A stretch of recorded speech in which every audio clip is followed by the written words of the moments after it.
আরে সইরা যাও সবাই সইরা যাও, আমাকে মামুন জমিদার আইতাছে।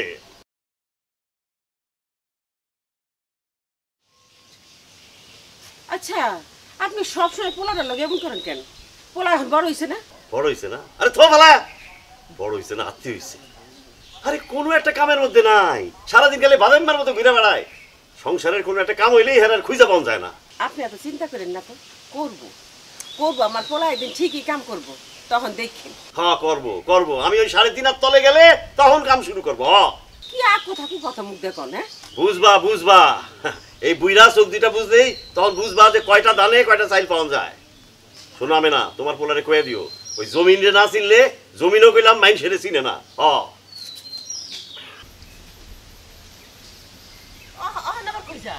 আর কই শুক্রবার মার ধারের টাকা দিতেই তো জীবন গেল আমার।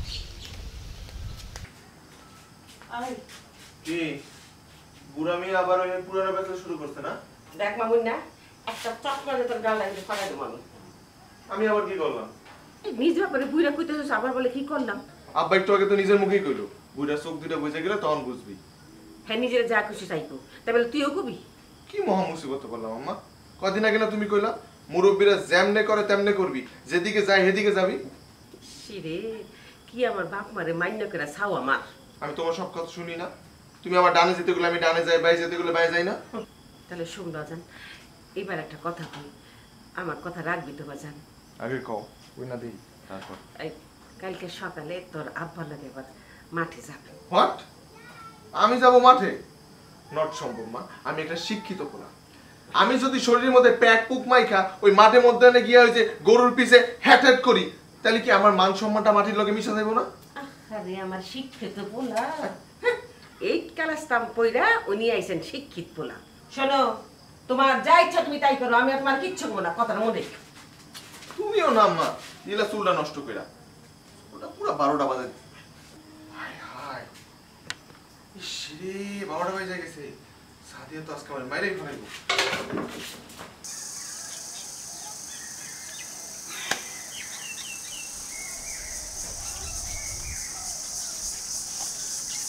আব্বা কই যাও আব্বা?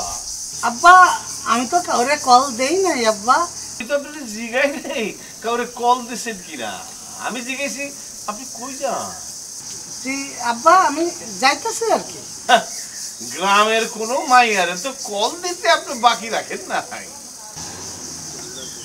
আব্বা ভুল বুঝতেছেন, আমি এই মোবাইলটা দিয়া গ্রামের সকলের কুশলাদি জানার চেষ্টা করি। আপনি হচ্ছে মাতবার, বুঝেন না আমি তার ছেলে। কিন্তু আব্বা সত্যি কথা কইতেছি আব্বা, বিশ্বাস করেন আল্লাহর কি আব্বা, আমি কিন্তু রায়লারে ফোন দিই নাই আব্বা। ঠাকুর করে কে রে? আমি রায়লারে ফোন দেই নাই। গ্রামের মানুষ যে আপনাদের নিয়ে হাসা হাসি করে এটা আপনি বুঝেন? হ্যাঁ যান যান, কই যাইতেছিলেন যান। কলই দিতে পারবো, পড়াইতে পারবো না। ওয়ালাইকুম সালাম। আরে আজিজ মিয়া, আসো আসো আসো, বসো। কি আছে কথা আনছো? বসো বসো। কইলেই তো আর বিয়া করন যায় না, আগে কিছু একটা করি। কেন বিয়ার পর কাজ কাম করুন যায় না? আমরা দুজন একসাথেই কাজ কাম করুন। হ্যাঁ ঠিকই কইছো, আমার বাপেরও ধারণা আমার দিয়ে কিচ্ছু হইব না। যদি আসলেই না হয় তখন তো সব কাম তোমারই করতে হইব। মানে কি আমি একলা কাম করুম আর তুমি বয়ে বয়ে খাইবা? কে বাচ্চা পারমু, রান্না বাড়ি করবো, ঘর সামলাবো না? জীবনে তো একটা ডিমও ভাজো নাই, তোমারে দিয়া হইব রান্না? হ্যাঁ কিচ্ছু হইব না তোমারে দিয়া। আরে মজিদ ভাই, কারে ফোন দেন? রাহেলা রে? না না মানে এই মামুন কেমন আছিস তুই? অনেক ভালো আছি, কাম কাজের কোনো খবর নাই। তোমার আর টেনশন কি, বাপে তো মহাজন, টাকা পয়সার অভাব নেই, খালি প্রেমেরই অভাব। আচ্ছা মজিদ ভাই, আপনার হাতে যখন থেকে মোবাইলটা আসছে আপনি তো সারাদিন মাইয়াগো নাম্বার খুঁজেন, ফোন দেন, কই একটা প্রেমে তো করতে দেখলাম না। এবার ক্ষমা দেন, আপনার বাপেরে কোন একটা মাইয়া খুঁজা আপনার বিয়া দিয়ে দিন। তোরা বোঝোস না, তোরা কেউ বোঝোস না, তোরা আমার ভিতরটা কেউ বোঝোস না। আমি আমি আমি কি আমি প্রেম করব না? আমি প্রেম করব, এই মোবাইল দিয়ে আমি প্রেম করব, এটা দিয়ে শুরু হইব। দেখো, এই মোবাইল দিয়ে প্রেম শুরু আর এই মোবাইল দিয়ে প্রেম শেষ হইব। তারে কয় মোবাইলে বাইন তালাক। মস্করা করস তোরা দুজনে এখানে কাড়ায় কাড়ায় প্রীতি করতেছস আর আমারে খোঁজাও দিতেছস, তাই না? আমিও করব, আমি প্রেম করে বিয়া করব। এই মোবাইল আমার সাক্ষী হইব, কইয়া দিলাম। যা তোরা। মজিদ বলত হইলেও মজায় আছে, কাম কাজের কোনো টেনশন নেই। শোনো, ওর বাপ শুক্কুর মেম্বার, কম মানুষে তো ঠকায় নাই।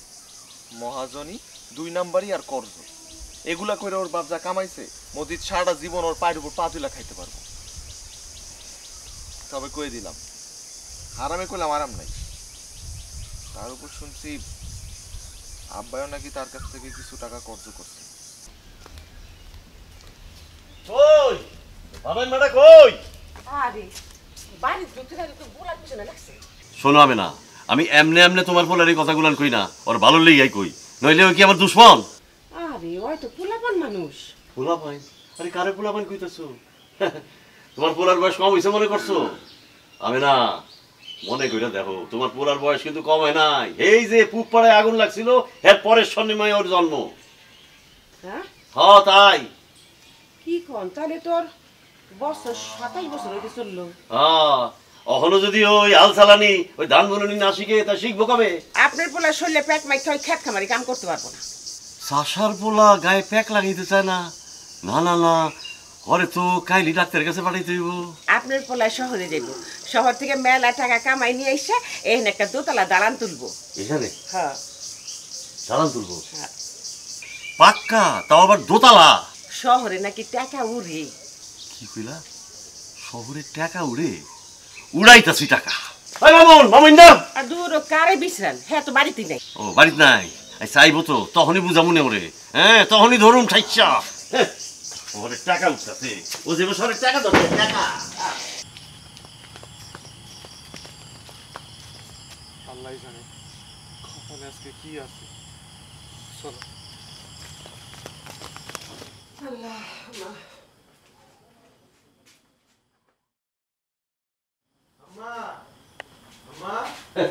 দেখ শোনা কি হবে না, আজকাল রাইতের বেলা ভোগের আসা শুরু হয়েছে।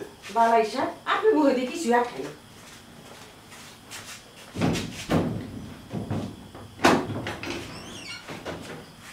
আরে আল্লাহ রে, কি সর্বনাশ হইল রে।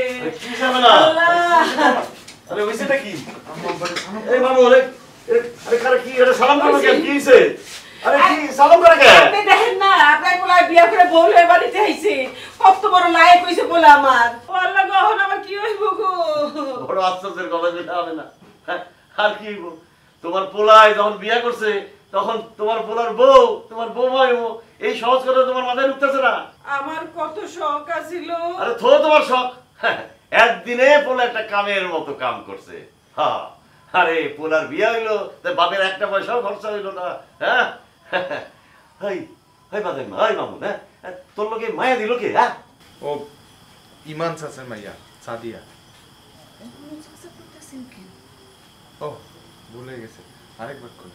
ওইতাছি ইমাম আব্বার মাইয়া সাদিয়া। অহন দেখুন কেমনে ঘরে বয়া থাকে। খালের এলাকা যাও, বৌমারে ঘরে তোলো। যাও যাও যাও। আয় লো বৌমা লো। কত শখ আছিল গায়ের পথে ছেড়ে নতুন শহরে, অজানার মাঝে স্বপ্ন বুনি অন্তরে, রুমঝুরুম ঝুরুম। কাজটা আমরা কি ঠিক করলাম সাদিয়া? এই যে এভাবে হুট করে ঢাকা শহরে চলে এলাম। আমি আছি না, আমরা দুজন একলগে কাম করে সংসার চালাম। তুমি চিন্তা করো না।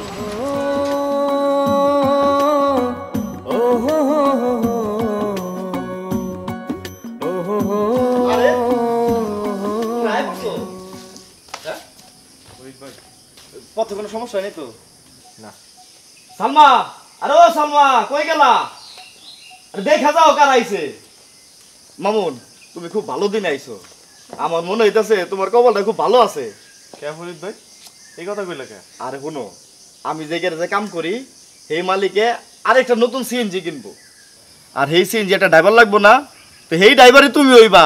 কাইলি তোমার লয়ে যাবো সিএনজি ট্রেনিং শিখাইতে, পরে দেখি সিএনজি চালানোর কামটা তোমার দিয়ে করান যায় কিনা। তোমরা অনেক দূর থেকে আইছো, আগে কও কেমন আছো? ভালো আছি ভাবি, আপনি ভালো? ভালো। ভাই দেখেন, আমার যদি কোনো কামে টামে লাগানো যায়, মানে ওই গার্মেন্টসে। এই কি কও তুমি? তুমি গার্মেন্টসে কাম করবা? হ, অনেকেই তো করে। আরে হেড হইল গিয়া সালমা বেগমের ডিপার্টমেন্ট, হ্যাঁ জাপটায় ধরো তাইলে তো হয়। কই না যে তোমার আক্কেল বুদ্ধি নাই? কেন আমি আবার নতুন করে কি করলাম? এই যে ওরা কত দূর থেকে আইছে, কই ওগর ভিতরে নিয়ে যাবা, নাস্তা খাওয়াইবা, তারপরে গার্মেন্টসে না কই কাম দিবা, হেডে পরে দেখা যাবে। হ তুমি তো ঠিক কথাই কইছো। আরে আগে ঘরে চলো তো। এই আয় তাড়াতাড়ি।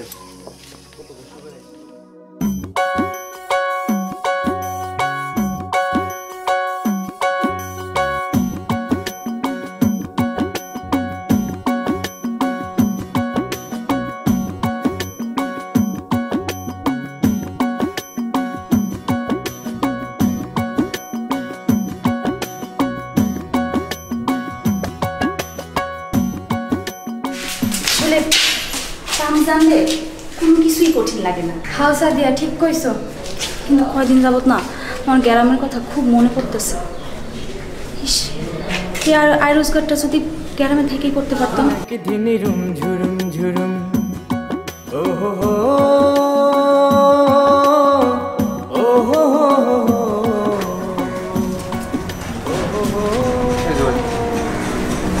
কি মাউন মিয়া, কত দিলা? আপনি যত চাইছিলেন। এটা তো শুরুর দিকের কথা। সব বিষয় কি আমি আগের মতো হইব? তোমার তো গাড়ি চালানো শিখাইলাম, এটা হিসাব কাটা দিব। দাও আরো 300 দাও। ভাই আরো 300 টাকা? দৌড় মিয়া, প্রথম যদি এত লাভ করবার চাও তাহলে গাড়ি কিনে চালাও। দাও আরো 300 দাও। ভাই বিশ্বাস করেন, এই 300 টাকা দিলে আমার কাছে আর কিচ্ছু থাকবে না।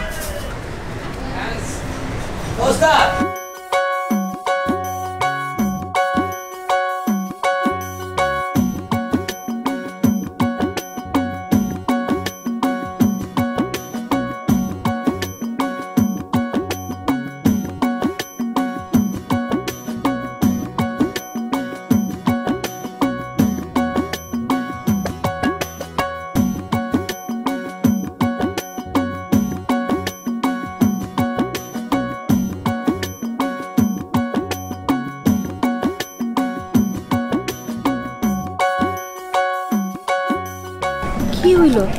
এখানে একা একা বসে আছো, মন খারাপ? মন তো একটু খারাপ হইবই। আজ কতদিন হয়ে গেছে বাপ মারে দেখি। কালকে রাতেই না কথা কইলা। আর ঢাকায় থাকতে হইলে একটু অভ্যাস করুন লাগবে গো। সারা জীবন কি এমনিই থাকতে হইব সাদিয়া? বাপ মার কাছে থেকে কাম কাজ করন যায় না? সেই সুযোগ তো আসিল না। তুমি তো শিক্ষিত মানুষ, দেশে থাইকা নিজের জমি চাষ করতে পারবা না, কিন্তু ঢাকায় আইসা ঠিকই অন্য সিনজি ড্রাইভার দিতে পারবা। মজা লইতেছ না আমার লগে? হ্যাঁ মজা তো লই ভাই, বলদের মতো কাজ করছি না, মজা লইবা না? সব ঠিক হয়ে যাবে।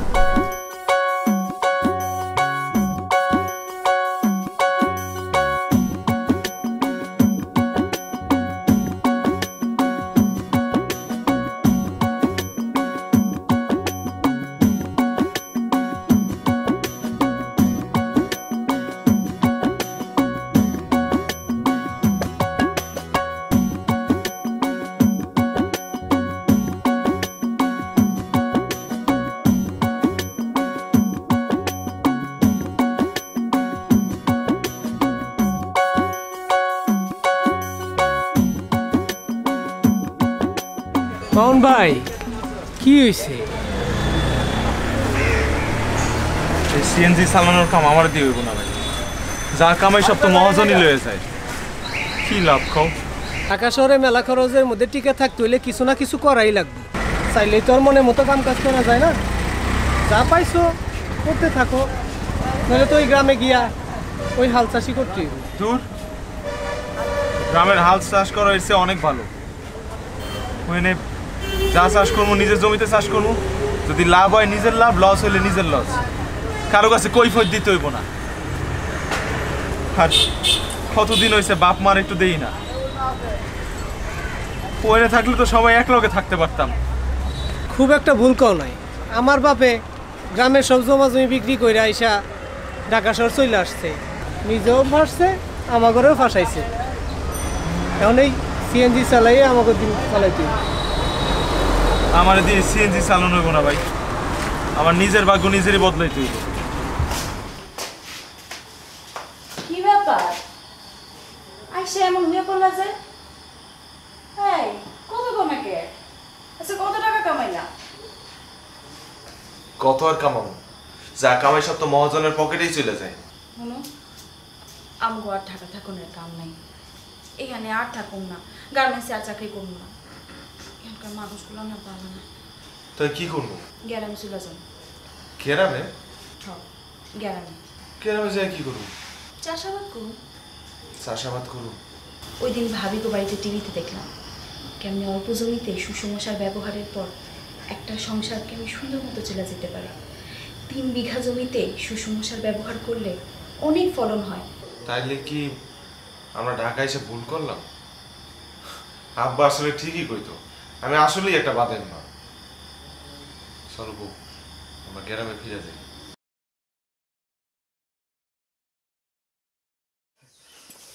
যাও মিয়া যাও, খুব বড় সাহস দেখাইলা। যাওন কইতে হয় না, কও আসি। ভাই আমার জন্য দোয়া করেন, আপনি যা করলেন নিজের আপন ভাই বলেও এতটা করতো না। ভাবি আসি, ভালো থাকো। আচ্ছা সাবধান যাই গেলাম। যাবে না, কতদিন হইল না?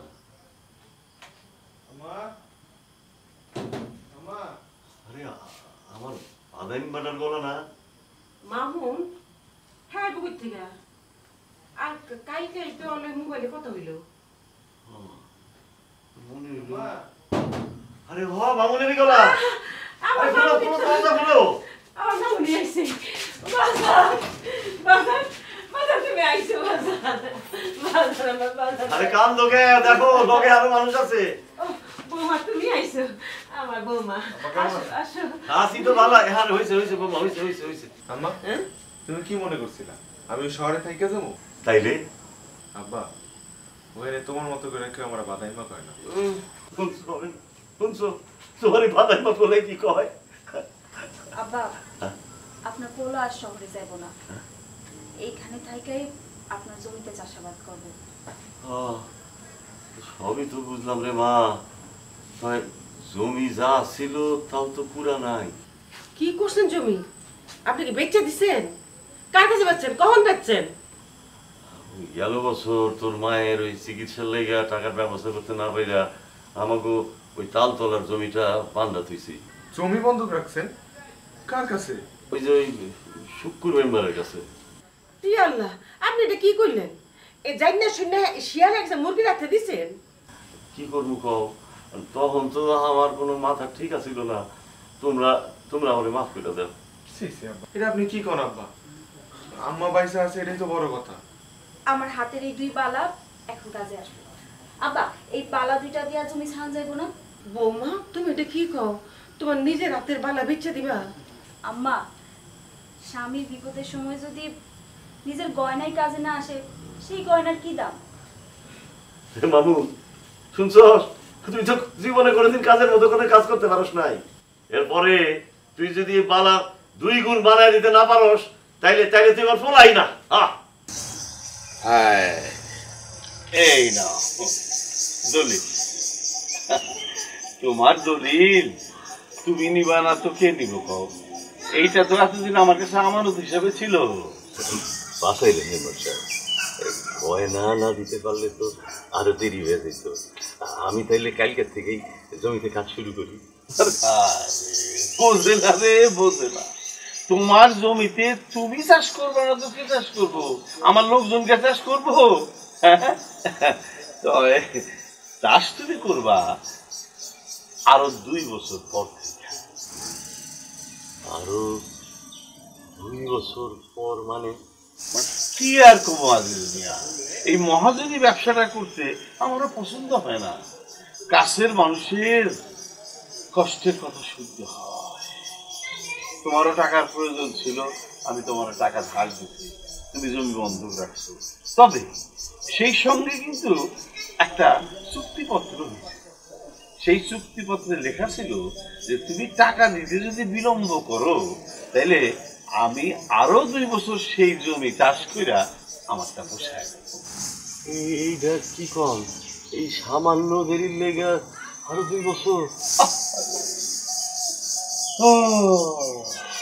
আমারও কি আটকে রাখতে মন চায়, হ্যাঁ, কিন্তু চুক্তি তো চুক্তি, নাকি মানো না? তাহলে মসজিদে ডাকি, ঘরেই ওই চুক্তিপত্র আছে, আইনা দেখা।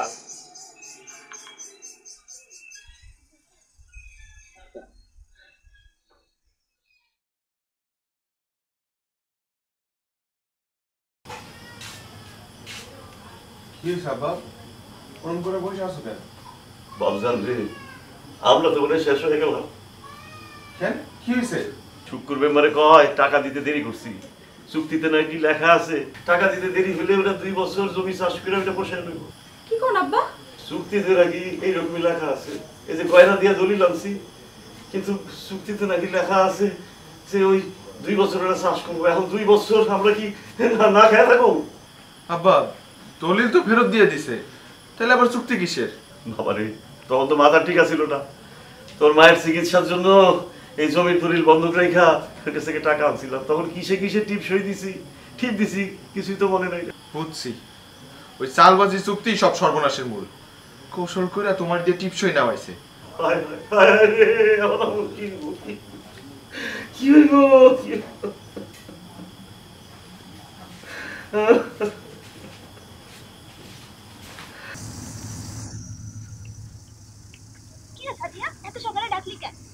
রাহেলা, আমার শ্বশুরের জমিটা না শুক্র মেম্বারের কাছে বন্ধক আছে। পুয়া চুক্তি কইরা 2 নাম্বারই দলিল করে আটকে রাখছে রে। কস কি? হ্যাঁ তো লোক ভালো না। হ্যাঁ, কি করবো কিছুই বুঝতে পারতেছি না, কেমনে যে জমিটা ছাড়াই। আয় রে, কি একটা ঝামেলায় পড়লি। হ্যাঁ, এখন দেখ না, এই জমি ছাড়াইতে গিয়ে কত ঝামেলা হইতাছে। 2 নাম্বারই চুক্তি সই করায় জমিটা কেমনে আটকে রাখছে। ও, এইবার বুঝতে পারছি, ওই চুক্তি যত নষ্টের মূল। আচ্ছা শোন, তুই কোনো চিন্তা করিস না, একটা বুদ্ধি আছে। কি বুদ্ধি? আরে শুক্র মেম্বারের একটা বলদ পোলা আছে না, ওই যে মজিদ ভাই। হ্যাঁ, হেতে এমনি আমার পিছে পিছে ঘুরে। এমনি তো ঘুরেই, এখন তারে আরো ঘুরানো। ওর বল দামিরে কাজে লাগাই তোর শ্বশুরের চুক্তিপত্রটা আমি তোর আয়না দিতে পারো।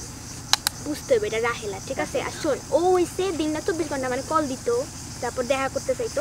আজকে আমি ওর কল দিব, কালকে ওর চুক্তিপত্রের কথা বলবো কয়া, তারপরে আমি চুক্তিপত্র আইনা তোরে আমি নিশ্চিন্ত করতেছি। তুই চিন্তা করিস না, তুই চাচারে নিশ্চিন্ত থাকতে পার, ঠিক আছে? ওরে এমন মিস কল দিবি, তোর কল পাইয়া আনন্দে পাগলা ঘন্টির মতো ঘুরতে ঘুরতে চুক্তিপত্র নিয়ে আইস। এইটাই, তুই একেবারে চিন্তা করিস না। তো বলতে আমার ফোন পাইলে কি যে করবো। কেন কমো আব্বা? হ্যালো, কে মজিদ ভাই?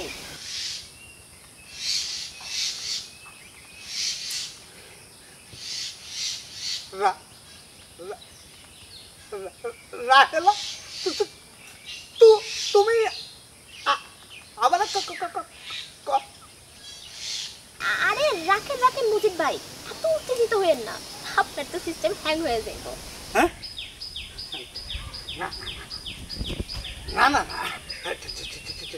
ঠিক আছে। আসলে কতদিন আপনার লগে কথা হয় না, দেখা হয় না, এই জন্য ভাবলাম একটা ফোন করি।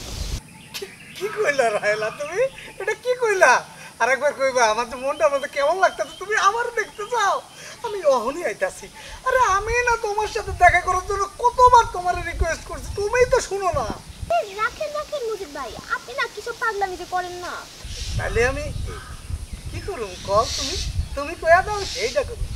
আমরা ফোনে কথা কই, আর যখন সুযোগ হবে তখন আমরা দেখা। আচ্ছা ঠিক আছে, আমি এখন রাই।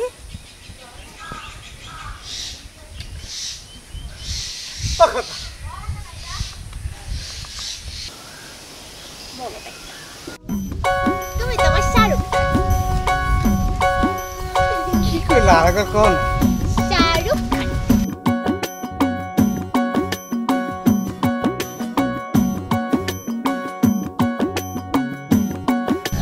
শুনো, সাদিয়ার শ্বশুর আছে না, ও একটা জমি তোমার বাপের কাছে বন্ধক রাখছে না? আছে তো, আমি জানি। ওই জমির দলিলটা তোমার আমার কাছে আইনা দিতে হইব মানে আমি চাই ওই জমিটা যেন তোমার নামে হয়ে যায় কি কইলা আব্বার কাছে দলিল থাকে এইটা তুমি পারো না কেন তুমি না কইলা তুমি আমার লাগি জান দিতে পারবা তুমি আমার লাগি সব করতে পারবা এটা দলিল আনতে পারবা না তুমি না আমার হিরো পারবা না এটুকু আমার জন্য করতে তুমি না আমার শাহরুখ তুমি আমার ঋতিক তুমি পারবা না এটা করতে এটাই তো আমি হচ্ছে হিরো হিরোরা সব পারে সামান্য একটা দলিল পারবে না সেটাই আমি পারো হ্যাঁ তুমি ওই বকুলতলা যে খাড়াও আমি অহনই হিরোর মতো দলিলটা নিয়ে আসা তোমার হাতে দেবো তাড়াতাড়ি দাও আমি আসি ঠিক আছে তুমি যাও হ্যাঁ আচ্ছা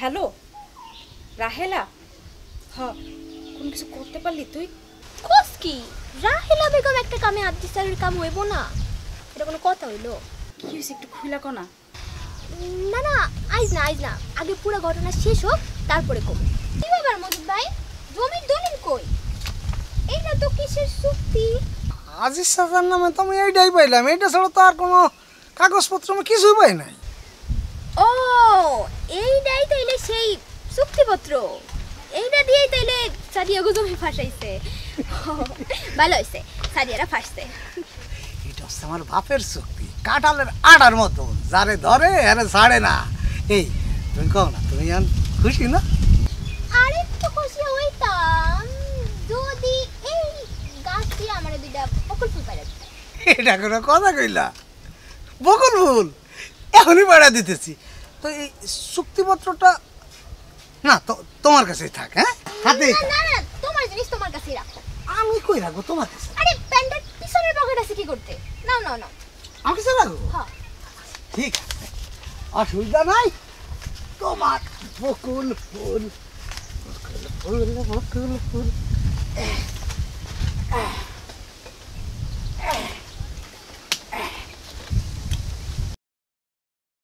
হাই এটা তুমি কি করলা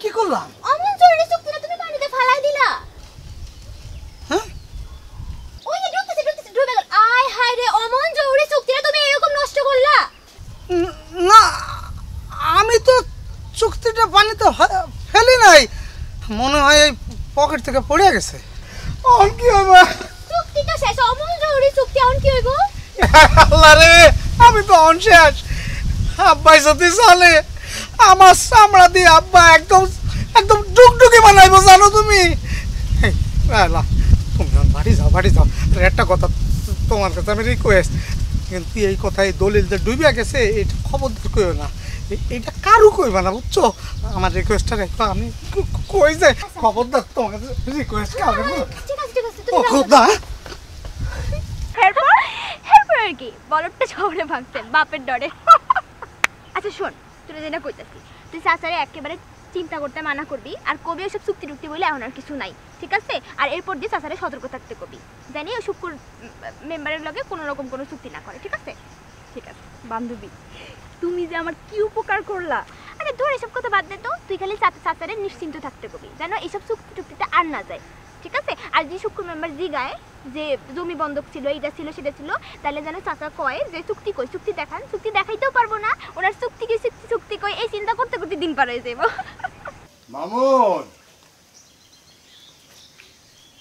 আরে মাস্টার সাহেব আপনি আমাকে বাড়িতে কি ব্যাপার শুনলাম মামুন নাকি ফিরে আসছে হ্যাঁ মামুন আরে দেখ কি আইছে আরে দে চেয়ারটা দে আচ্ছা বসেন আপনি বসেন আপনি বৈশাখ কথা বলেন আমি একটা কাম সেরে আসতেছি জানেন না বসেন এই কথা কও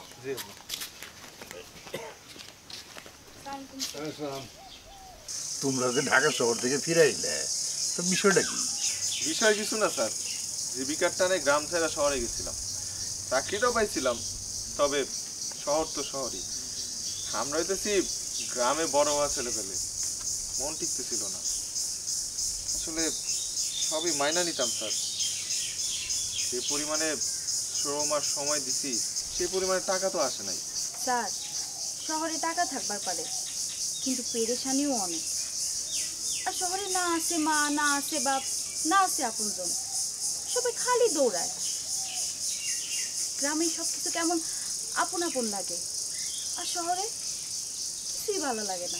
তা অবশ্য ঠিক বলছো, নিজের গ্রাম হলো গিয়ে নিজের। সেটাই স্যার, বুদ্ধিটা সাদিয়াই দিল। কইলো যা খাটবো নিজের জন্য খাটবো, নিজের জমিতে খাটবো, যা লাভ হইব নিজেই পাবো, ওই মহাজন ফজনরা আর দিতে পারবো না। তোমার কথাটা শুনে মনটা ভরে গেল গা। তোমাকে মতো সবাই যদি এরকম ভাবে বুঝতো তাহলে কেউ আর শহরের দিকে দৌড়াইতো না, শহর থেকে সবাই গ্রামে ছুটে আইতো। মাস্টার সাহেব, আসসালামু আলাইকুম। শুনেন, আপনি ওদের একটু বুদ্ধি পরামর্শ দিয়েন আর একটু শ্বাস দিলে দোয়া করেন। সেই জন্যই তো আসছি। মামুন, তোমার এখনকার দায়িত্ব হলো কৃষি অফিসারের সাথে যোগাযোগ রাখা, সর্বক্ষণ তার সাথে থাকা। হেরা একটা প্রদর্শনী প্লট খুঁজতেছিল, তো তোমাকে উত্তরকারী জমিটা তো পড়েই রয়েছে, ওটাই হ্যাঁ করে দিয়ে দাও। হ্যাঁ প্রদর্শনী করা হইলো আর তোমরা হাতে কলমে কাজ শিখতে পারবা। আলহামদুলিল্লাহ স্যার, হইলে তো খুব ভালো হয়, কিন্তু কৃষি স্যার কি রাজি হইব? তারে তো আমি ম্যানেজ করেই দিব, তাতে তোমারও লাভ হ্যারও লাভ। এখন থেকে তুমি সারাক্ষণ কৃষি অফিসারের সাথে যোগাযোগ করবা, তার অফিসে যাইবা, ঠিক আছে? স্যার, সাদিয়া কইতেছিল ওই স্যার, ওই ঢাকায় থাকতে টিভিতে একবার দেখছিলাম সুষম সার ব্যবহার করে জমিতে কেমনে বেশি ফলন করা যায়। এই এই যে স্যার, অনেকটা এইরকম। এটা তো খুবই সহজ ব্যাপার। মাটি পরীক্ষা করে ফসলের চাহিদা অনুযায়ী সার দেওয়াকে সুষম সার বলা হয়। আরেকটু সহজ করে বলি, আমাদের দেশে কি দেখা যায়, কৃষকরা শুধু ইউরিয়া সার বেশি দেয়, কিন্তু জমিতে সকল সারের গুরুত্ব বোঝার চেষ্টা করে না। যেমন পটাশ অত্যন্ত গুরুত্বপূর্ণ সার, কিন্তু তা অনেকেই বুঝতে পারে না, যা কিছুটা জানলেও তার ব্যবহারের সঠিক নিয়ম বা পরিমাণ জানে না। এই যে এগুলো দেখো, এইগুলান দেখো, এইগুলান বাসায় যায় সময় করে পড়বা। সারের গুরুত্ব, সারের অভাব হইলে কি হয়, বেশি দিলে কি হয়, বা ঠিক মতো দিতে হইলে আগে মাটি পরীক্ষা করে সার কেমনে দিতে হয়, তার অনেক কিছুই পাবে এই লিফলেটগুলোতে। ঠিক আছে স্যার, এগুলো তাইলে আমরা ঘরে গিয়ে পড়ি। আর আপনার কথায় যা বুঝলাম, সার দেওয়ার আগে মাটি পরীক্ষা করা খুব গুরুত্বপূর্ণ। একদম ঠিক। এই পরীক্ষার পরেই আমরা তোমাকে বলে দিতে পারবো যে কোন সার কতটুকু দিতে হবে। ধন্যবাদ স্যার, বিষয়গুলো জানি অনেক উপকার হইল, আর আপনার অনেক সময় নিয়ে ফেলাইলাম আমরা। শোনো, তোমাদেরকে যত সময় দেবো দেশের জন্য ততই মঙ্গল। আচ্ছা, আর একটা ব্যাপার জিজ্ঞেস করে তো ভুলেই গিয়েছি, তোমাদের উত্তরকানের জমির পরিমাণ যেন কত? স্যার 2 বিঘা। কেন? শোনো, কানাডিয়ান পটাশ কোম্পানি, ক্যানপোটেক্স এবং ড্রাগন ফার্টিলাইজারের বাস্তবায়নে কৃষি মন্ত্রণালয়, কৃষি সম্প্রসারণ অধিদপ্তর ও মৃত্তিকা সম্পদ ইনস্টিটিউটের সহযোগিতায় দেশব্যাপী গত 3 বছর ধরে সুষম সার উদ্বুদ্ধকরণ প্রকল্প চলছে। এই প্রকল্পের আওতায় প্রতি বছর দেশের বিভিন্ন এলাকায় আমরা প্রদর্শনী প্লট নির্বাচন করি, সব কৃষকদেরকে দেখানোর জন্য কিভাবে মাটি পরীক্ষা করে সুষম সার ব্যবহার করলে ওই জমিতে অধিক ফসল ফলানো সম্ভব, যা দেখে কৃষকরাও জমিতে সারের আন্দাজ বুঝতে পারে। তো মাস্টার সাহেব বলল তোমাদের জমিটা চাইলে পাওয়া যেতে পারে। অবশ্যই স্যার, আর সেই সাথে আপনাদের কাছে হাতে কলমে অনেক কিছু শেখার সৌভাগ্য আমাদের হলো। অবশ্যই। সুষম সার উদ্বুদ্ধকরণ প্রকল্পের অধীনে বাংলাদেশের বিভিন্ন জেলায় প্রদর্শনী প্লট বাস্তবায়ন করা হয়। এই প্রদর্শনী প্লটের জন্য একজন কৃষক নির্বাচিত করে তার জমিতে সুষম সার ব্যবহার করে মৌসুমি অনুযায়ী বিভিন্ন ফসল ফলানোর জন্য উৎসাহিত করা হয়। তাহলে তোমাদের মাটি পরীক্ষার বিষয়টা আরেকবার একটু সহজ করে বুঝিয়ে বলি। মাটির নমুনা সংগ্রহ পদ্ধতি। মাটির নমুনা হলো কোনো জমি হতে সংগৃহীত কিছু মাটি যা ওই জমির মাটির গুণাবলীর প্রতিনিধিত্ব করে। মাটি পরীক্ষার জন্য সবচেয়ে জরুরি সঠিকভাবে মাটির নমুনা সংগ্রহ করা। সাধারণত এক খণ্ড জমির উপরিস্তর থেকে সমদূরত্বে 9টি স্থান থেকে মাটির নমুনা সংগ্রহ করতে হয়। এই সংগৃহীত মাটির নমুনা মৃত্তিকা পরীক্ষাগারে প্রেরণ করতে হয়। মৃত্তিকা সম্পদ উন্নয়ন ইনস্টিটিউটের বিজ্ঞানীগণ গবেষণাগারে মাটির নমুনা পরীক্ষাপূর্বক সার বিষয়ে সুপারিশ প্রদান করেন। মৃত্তিকা সম্পদ উন্নয়ন ইনস্টিটিউটের সহযোগিতায় কৃষক জমির মাটি পরীক্ষা করে ফসল বিবেচনায় কোন সার কী পরিমাণ ব্যবহার করতে হবে তা কৃষককে জানানো হয়। কৃষক সেই মোতাবেক সার তার প্রদর্শনী প্লটে প্রয়োগ করে। পাশাপাশি কৃষকের নিজের একটি প্লট থাকে যেখানে সে তার নিজের ইচ্ছে মতো সার প্রয়োগ করে। আর বুঝতে হবে, মানুষের যেমন সঠিক বৃদ্ধির জন্য সুষম খাদ্যের প্রয়োজন, তেমনি শস্যেরও যথাযথ বৃদ্ধি ও পর্যাপ্ত ফলনের জন্য প্রয়োজন সুষম সার। মাটি পরীক্ষা করে জমি ও ফসলের চাহিদা অনুযায়ী সুষম সার ব্যবহার করলে শুধু খরচই কমে না, ফলনও বাড়ে। কৃষিকাজ করা যেমন সহজ তেমনি কঠিন। কৃষিকাজ করার জন্য জানতে হয় সঠিক নিয়ম।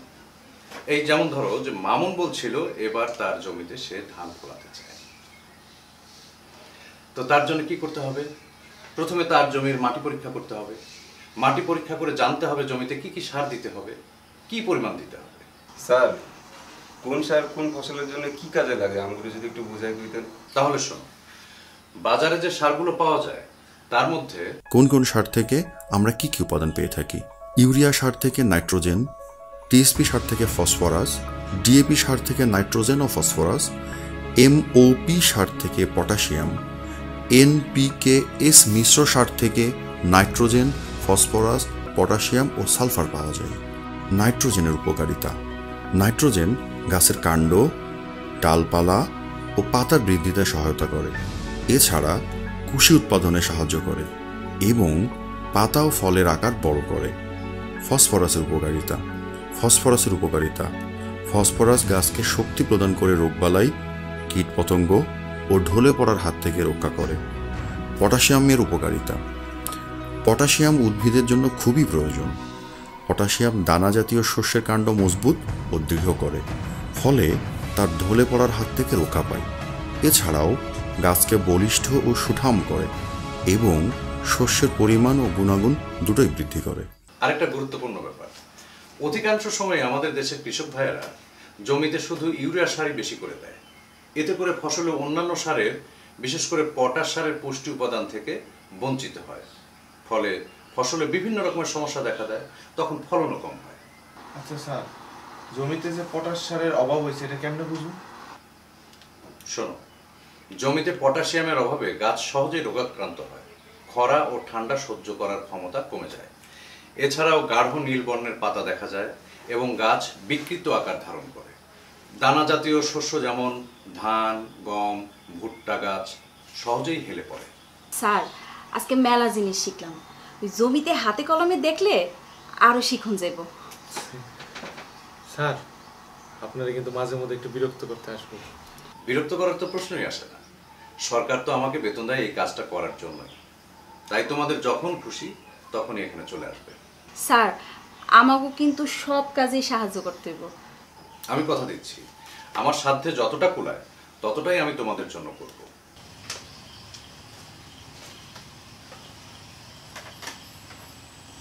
এই, এত পড়াশোনা করে কি কলেজে গিয়ে পরীক্ষা দিবা? পরীক্ষা তো দিবই, তাই কলেজে না, নিজে গো জমিতে। আর এই পরীক্ষায় শুধু পাশ করলে হইব না, এমন কিছু করতে হইব যেন সবাই চাইয়া থাকে। আচ্ছা, তাহলে আমারে বুঝাও, সুষম সার মানে কি? কমও না, বেশিও না। কি কমও না আর কি বেশিও না? মাইনে হইছে জমির চাহিদা অনুযায়ী সার দিতে হইব, কমও না, বেশি সারও না। আর এইটারই কয় সুষম সার। আচ্ছা, সবই বুঝলাম, কিন্তু আমার বউ যে সারাদিন পড়াশোনার মধ্যে পড়ে থাকে, আর এর জন্য যে আমার বউর আমি কম কম পাইতেছি, এইটার হিসাব কে দেব? শহর ছেড়ে গায়ের পথে ফিরে সবুজের মাঝে সাজাই জীবনটারে। কি অবস্থা? কি সার দিচ্ছ? কানাডিয়ান পটাশ সার। এই সারের খবর তুমি কি করে জানলে? কৃষক ভাই কোথায় জিগাইছি, ও কোথায় পটাশ জিগাইলেই কয় কানাডিয়ান পটাশ সার। এখন যখন নিজে দিতেছি টের পাইতেছি স্যার, আসলেই মানুষে ভালো কয় না, কারণ আছে। তা ঠিক, ভালো জিনিস কাউকে চেনাতে হয় না।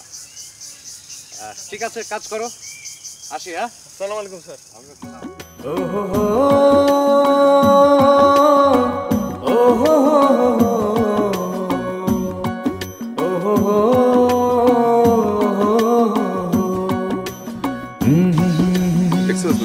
la la la la.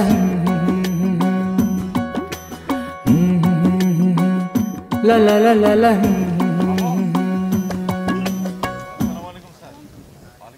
তুমি তো একটা কাজ করে দেখালে বটে। স্যার, এটা আপনি কি বলেন? আপনি তো সব কাম করছেন। আপনি জমিনের মাটি পরীক্ষা করে আমাকে কয়ে দিছেন কোন সারটা দিতে হইব, কোন সারটা দিতে হইব না। আমি শুধু আপনার কথা মতো কাজগুলো করছি স্যার। আজকের মিটিং এ আসো নাই কেন? স্যার, আজকে একটু কাজের জন্য আসতে পারি নাই। একটা সুসংবাদ আছে। সুসংবাদ? স্যার, আপনার কি প্রমোশন হয়েছে? তাহলে তো স্যার আপনার জন্য মিষ্টি কিনতে হয়। হ্যাঁ, সুসংবাদটা তোমার জন্য। কি? কৃষি সম্প্রসারণ অধিদপ্তরের পক্ষ থেকে সুষম সার ব্যবহারের রোল মডেল হিসেবে তোমাকে নির্বাচিত করা হয়েছে। সত্যি স্যার? আমারে? খুব তাড়াতাড়ি তোমাদের এই সম্মাননা অনুষ্ঠান অনুষ্ঠিত হবে। সুন্দরী মণ্ডলী, আসসালামু আলাইকুম। ওয়ালাইকুম আসসালাম রাহমাতুল্লাহি ওয়া বারাকাতুহু। আজকের এই অনুষ্ঠানে উপস্থিত আছেন আমাদের শ্রদ্ধেয় শিক্ষক, আজকে যাকে কেন্দ্র করে এই অনুষ্ঠানের আয়োজন, মামুন মিয়া, যে সুষম সার বন্টনের জন্য রোল মডেল হিসেবে নির্বাচিত হয়েছেন, তার হাতে এই পদকটা তুলে দেওয়ার জন্য স্যারকে বিনীত অনুরোধ জানাচ্ছি।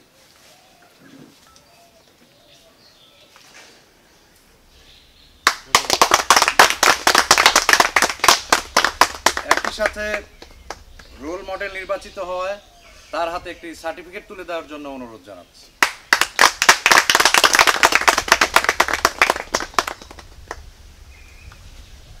আমি এখন মামুন মিয়াকে কিছু বলার জন্য অনুরোধ করছি। সম্মানিত প্রধান অতিথি, বিশেষ অতিথি এবং অন্যান্য সকলকে শ্রদ্ধা জানাই। আমি এটুকুই কইতে চাই যে এই পুরস্কারের যোগ্যতা আমার নাই।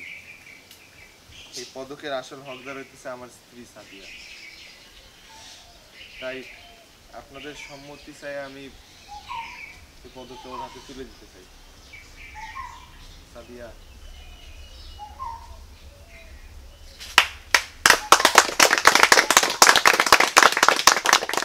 এই নাও। এটা কি? খুলে দাও।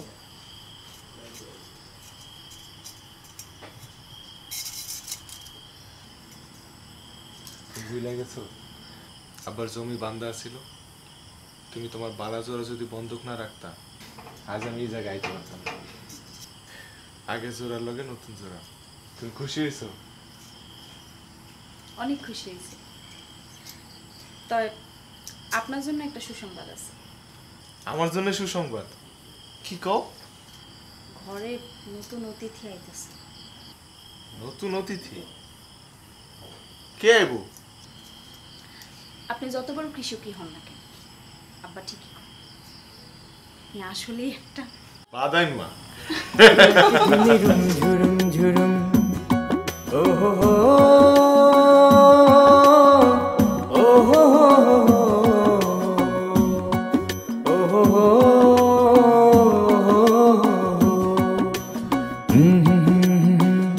লা লা লা লা লা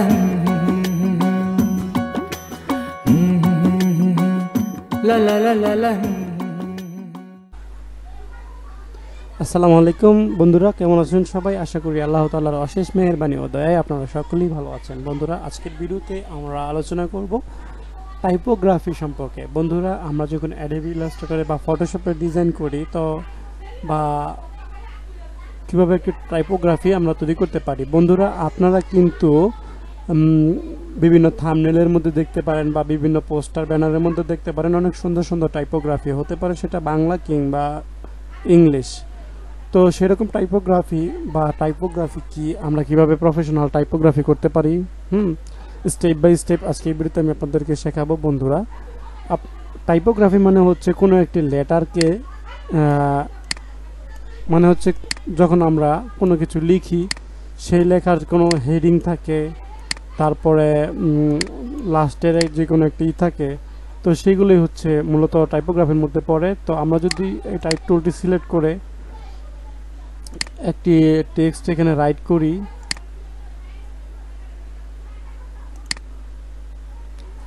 এখানে ফন্ট সাইজটা বাড়িয়ে দিলাম,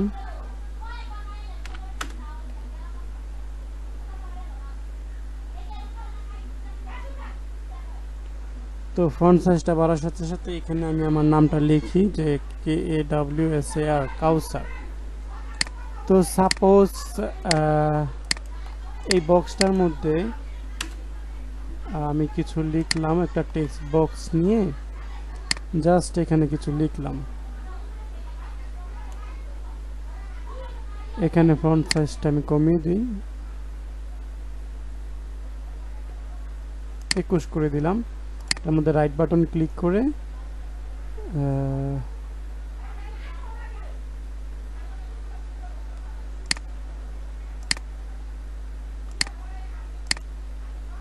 ফ্লিপ উইথ প্লেস হোল্ডার টেক্সটটা করে দিলাম, তাহলে এটা পুরোটা ভরে যাবে টেক্সটে। দেন আমরা এটাকে অ্যালাইনমেন্ট থেকে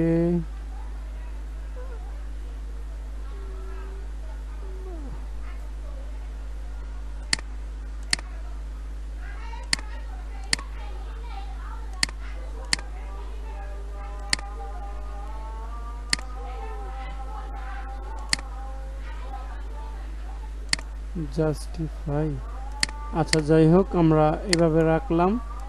তো এই যে আমাদের ইয়াটা ডিজাইনটা, তো এই যে আমাদের যেই বড় কাউসার যেই লেখাটা, এটা কিন্তু একটা টাইপোগ্রাফির মধ্যে পড়ে, ঠিক আছে। যে আমরা এই ডিজাইনটা যে এখানে যে লিখলাম, তো এই যে আমাদের কাউসার লেখাটা, এটা ছোট লেখা, এটা বড় লেখা, বা এই লেখাটাকে যদি আমরা একটু কাস্টমাইজ করি তাহলে এটা একটা টাইপোগ্রাফির মধ্যে পড়বে। অনেকে আবার সুন্দর করে আর্ট করে বাংলা আর্ট করে টাইপোগ্রাফি তৈরি করে। তো জাস্ট আমরা এই লেখাটাকে এখন একটু ডিফারেন্ট টাইপের একটি ফন্ট দেব। আমরা হচ্ছে এখানে পপিন্স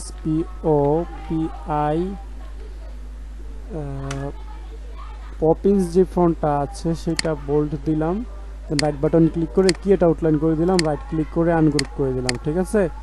এখন কিন্তু আমরা চাইলে এই ফন্টটাকে কাস্টমাইজ করতে পারি। এখান থেকে পেন টুলটা সিলেক্ট করলাম, হ্যাঁ এটা সিলেক্ট করে টোটালটাকে আমরা সিলেক্ট করলাম। সিলেক্ট করে কিবোর্ড থেকে আমরা কন্ট্রোলে ক্লিক করব, কন্ট্রোলে ক্লিক করে এই অ্যাঙ্কর পয়েন্ট, শিফট চেপে এই অ্যাঙ্কর পয়েন্ট, এই অ্যাঙ্কর পয়েন্ট, শিফট চেপে এই অ্যাঙ্কর পয়েন্ট, ঠিক আছে। দেন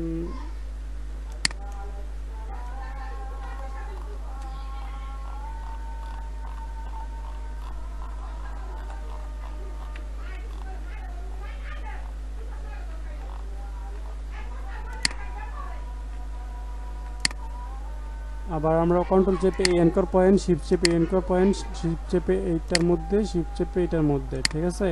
দেন আমরা কিবোর্ডের ডাউন অ্যারোতে ক্লিক করব, তাহলে কিন্তু এরকম হয়ে যাবে, ঠিক আছে। তো এই যে এইটাই কিন্তু একটা ডিজাইন, ঠিক আছে। দেন আবার আমরা এটাকে সিলেক্ট করে শিফট চেপে এইটা, শিফট চেপে এইটা, শিফট চেপে এইটা, শিফট চেপে এইটা, দেন ডাউন অ্যারোতে ক্লিক করলে এটাই কিন্তু একটা ডিজাইন হয়ে যাবে, এই যে একটা ডিজাইন। তো এই যে এটাই হচ্ছে একটা টাইপোগ্রাফি, বুঝতে পারছেন, এটাই হচ্ছে কি একটা টাইপোগ্রাফি। তো এইভাবে কিন্তু আপনারা টাইপোগ্রাফি তৈরি করতে পারেন। তো বন্ধুরা আজকে ভিডিওটি কেমন লেগেছে অবশ্যই কমেন্টে জানাবেন, ভালো লাগলে লাইক করে আমাদের চ্যানেলটি সাবস্ক্রাইব করে রাখবেন। Thank you so much.